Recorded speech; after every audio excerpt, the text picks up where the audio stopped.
Okay, let's dive right into this. For today's explainer, I want you to step into a completely different world with me. I want you to imagine that I'm a terrified watchman, standing high on the freezing stone walls of our ancient city, just peering out into the gloom. What we're about to unpack isn't just some abstract philosophical analysis, it's a dark, tragic fable unfolding right before my eyes. We're looking at the story of the alchemical descent of the cynical sage. This is a man who left our pristine ivory tower as a highly respected intellectual, only to return from the dark forest as something, well, entirely different. I'm literally watching his shadow approach the gates right now, and he's bringing a tainted boon straight out of the gaping abyss. You know, in your traditional hero journeys, the champion goes into the unknown, right? And they return with this magical gift to heal the land. But the man emerging from the tree line down there, he is no savior. The intellectual who left our safe walls has undergone this incredibly twisted metamorphosis. To even begin to understand the sheer terror of what I'm witnessing, we have to look at what he left behind, and exactly what he found out there in the dark. Chapter 1. The Spiritually Famished City. So, our mythic city is basically this fortress of stone and steel. We've systematically dismantled the old, crumbling temple of ancestral myth, and instead, we built monuments to pure logic.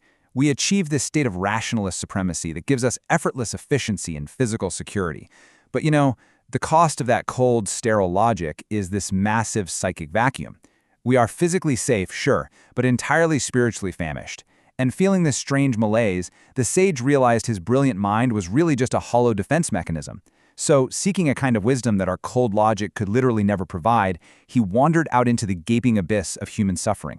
Chapter 2. Realm of the Dragon. Now, his departure into the wilderness wasn't just some casual stroll. It was a deliberate descent into the untamed parts of existence, the realm of the dragon.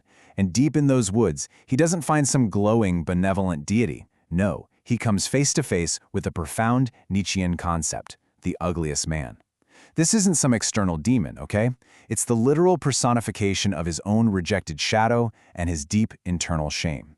Think about how often, in modern society, we hide our raw, chaotic nature beneath this golden mask of superiority. While for the sage, confronting this beast is entirely about confronting himself. It's the ultimate fall and temptation through his own inner shadows. Chapter 3. Confronting the Ugliest Man. When the sage actually looks at this monster, there's this incredibly violent psychological reaction. The dragon spirit acts as an alchemical catalyst, completely shattering his pristine ego. It's a painful fragmentation of the modern self. He realizes his whole life was just a masquerade of the hollow. He finally admits, I am one of the bridges that broke. He sees, with just brutal, bitter clarity, that his so-called intellectual virtue wasn't genuine morality at all. It was merely a shroud for his resentment and his desire for legal revenge against a chaotic world that he just couldn't control. And that uncovers this terrifying duality. Holding up the mirror of justice, the sage sees absolutely nothing but a hollow shell. His poor reason, that sterile scaffolding of his mind, has completely failed him. But residing in the blood and the body is what he had been ignoring all along, the great reason. That's the mighty ruler and unknown sage. It's the chaotic, raw desires and untamed wisdom of our physical nature that our perfectly ordered city of stone tried so desperately to lock away. Chapter 4. The Alchemical Dark Night. To survive this totally shattering revelation, the sage embraces the Untergang, the self-undergoing. He willingly chooses to descend into that dark night of the soul. Next, he completely stops being a breaker of tablets for the masses. He abandons any desire to preach to us villagers. He then turns completely inward, doing the absolutely grueling labor of becoming his own internal judge. And finally, he performs this private alchemical dance. He listens to the chaos within, and he literally turns the poison of his hidden darkness into the fuel for his own radical transformation. Chapter 5. A Solitary, Cynical Throne. And here is where his story completely diverges from the hero's journey we all expect. The sage has actually achieved self-actualization, but he perverts Nietzsche's holy yaw, which is supposed to be this joyous affirmation of life. He definitely affirms his own chaotic nature, absolutely. But rather than bringing the resulting treasure of his insight back to save the community, he keeps it as a private weapon. He's accepted the courageous authorship of his own story, but only to master the village, not save it. He's essentially stolen the dragon's fire entirely for his own exclusive use.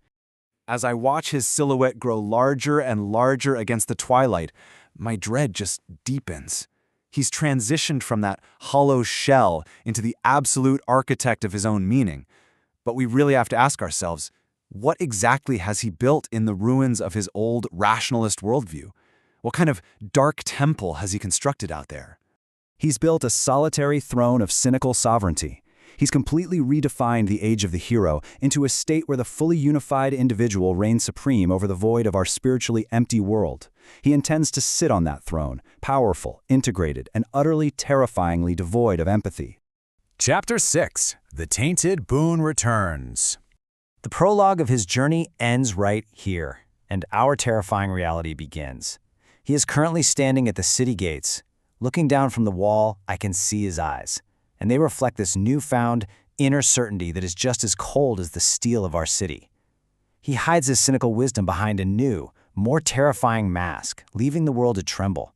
As he gazes up at us spiritually famished villagers, we have to ask ourselves, what unimaginable horrors is this fully unified, cynical subject about to unleash upon our fragile, hollow city? The real nightmare, it seems, is only just beginning.